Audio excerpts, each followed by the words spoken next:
Hi guys, this is Zach from Watch Design U, and today I'm going to be taking a look at the new Seamaster 300 meter divers that were released at Baselworld 2018. So right away I'd like to mention that we'll be leaving links in the description to these pieces in case you would like to either learn more about these watches or inquire about purchasing them, so you can just look right down in that description to find those links.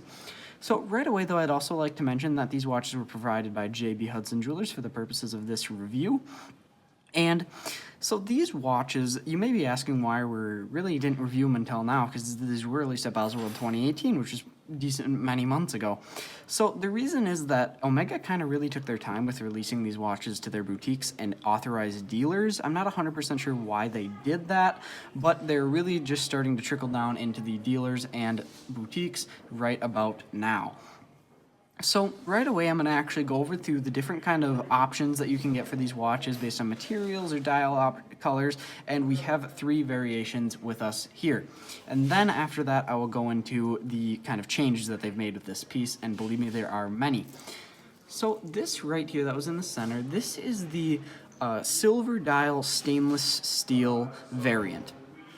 So this one is probably the most interesting or unique stainless steel one that they make. It's got blued hands and blued indices around the lume. So this watch really pops when it comes to color. You can see this bright blue bezel, and then the silver dial really shines in the light, as you can see there, and so does the blue on the indexes and hands.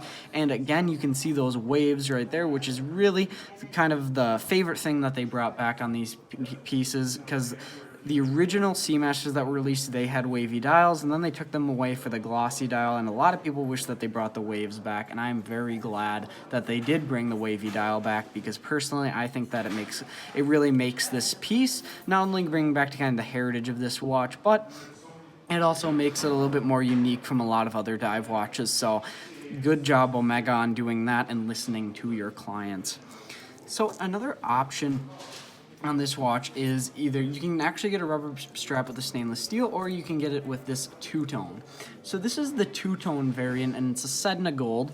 So it has a rose gold bezel, and in the ceramic insert it also has rose gold kind of inlaid in that ceramic, and then you have a rose gold crown and a rose gold helium escape valve. So this watch kind of, again, it's just a little bit more flashy, I guess. Since it's got these different rose gold features, I actually really love the way they implemented two-tone here. It's not so overbearing, but the rose gold just really kind of complements the rest of the watch very nicely, and you get beautiful rose gold hands and indexes, and a glossy black dial with the waves as well. So you can also get the two-tone with a steel bracelet, and that is this variant here. So as you can see on the steel bracelet, they just kind of implemented it on where the bracelet is polished. So basically all the polished parts on the bracelet are going to be rose gold, and the brush parts are going to stay in steel. Excuse me. So, and then the main case is going to be the same, and then the clasp also will be all steel as well. So now let's go over some of the elements that they changed. So I'm going to take these watches out of the frame here, and I'm going to bring in an old Seamaster. So here is the last design of Seamaster Professional. So here you can see that you have a glossy dial, you have a ceramic bezel on this model, but it is a little bit different than on this one, at least on the silver one, because this one has white numerals going around versus this one, which has kind of a gray steel colored numerals, and personally I like the white. I think they pop more, which is one of the reasons I like it. So you can see right away though there are a lot of differences. One of my favorites also being, besides the waves, which I already mentioned, you also get the date wheel at 6 o'clock instead of at 3 o'clock. I am a big fan of 6 o'clock date wheels just because then they don't interrupt the symmetry of the dial. So I really love how they implemented that, a lot less obtrusive to the dial, which I like. And one other thing that they added is they matched the date wheel to dial color. So this is one thing that a lot of manufacturers are guilty of not doing, but Omega now did it with this watch. So as you can see on the blue dial, it's got a black date wheel with kind of silver font, versus on this one, you actually do get a silver date wheel with blue font. So it really fits the dial very, very nicely and is not obtrusive whatsoever. So I really love how they did that. So one of the other main things that they changed was the bracelet.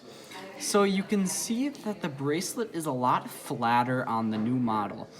Now, that kind of gives it a little bit, it kind of shines differently in the light, and personally, I think I like the look of the old bracelet better. I just think that it also looks like the metal is almost a little darker in color. I don't know if the camera's picking it up. It just kind of feels like in the light it shines a little bit darker, and I just think it shines nicer than the new one, and I also like how it's a little bit, got some more rounding on the links versus this, which is almost now almost completely flat. You can kind of see it on the sides a little bit too, how they got a little bit different of a profile. So there's really no difference with regards to the bracelet's comfort, because you can actually see inside of the bracelet there is really no change whatsoever. It's just the outside. So I think I like the look of the more rounded, older bracelet, but I can see why a lot of people would like the newer one over the older one if they kind of like the little more, I guess it's a little bit more of a modern style.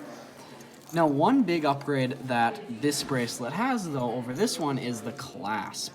So the clasp on the previous model was a regular, it's got bar clasp, very high quality. You got a diving extension on this piece, so you just pull down like that, it would pop out, and then you can put it back in. So one thing that they did on the new one, which I really, really love, is that they added a micro adjust. So a lot of manufacturers have been doing micro adjusts lately just because they're so good for convenience. If your wrist size changes throughout the day, or if you buy the watch and you don't quite fit the link size, you can just do very quick adjustments easily. So they implemented just a push button where it says push down there. You'll just push it. Oh, the diver's extension came out on that one too when I did that. Let me put that back in. So you'll just push down on the inside of the clasp, and then you can move it back and forth very easily. That diver's extension is popping out when it did that. So there, it just goes in back and forth. Very easy to use, one of the easiest to operate that I have used, which is a great thing.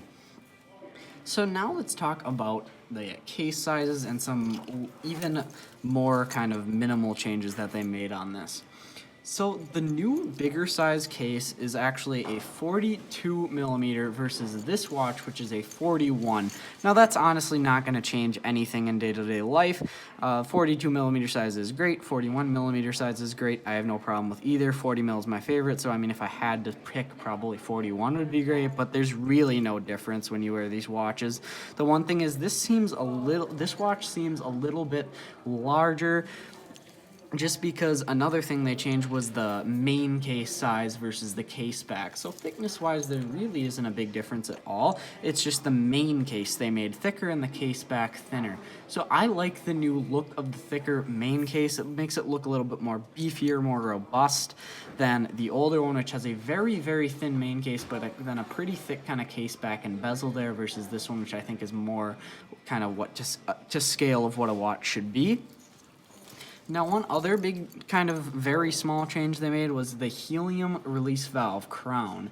So you can see that this one is perfectly straight on the side, sticking out, when this one has kind of an inward slant going around the crown. Again, this is not going to affect it in day-to-day life whatsoever. I just thought it was interesting that they changed it, and you can also see that it pops out a little bit more. So I'm not sure if that will affect the fit on the wrist. So far, it hasn't for me, but some people, if you have some different wrist sizes, it might affect you later. I'm not really sure on that one. I think you'd really have to daily wear it to be able to figure that if that does make a difference in your life or not. But now let's do a wrist shot of the new model.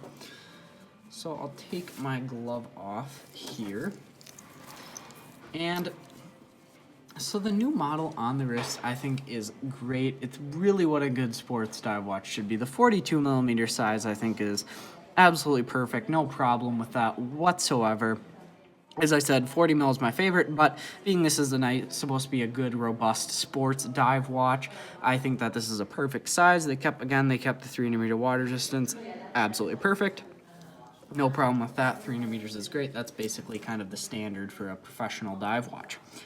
So one more thing that I have left out until now is the change of movement. So I'm actually going to take this sticker off the case back here so you can get a better look at it.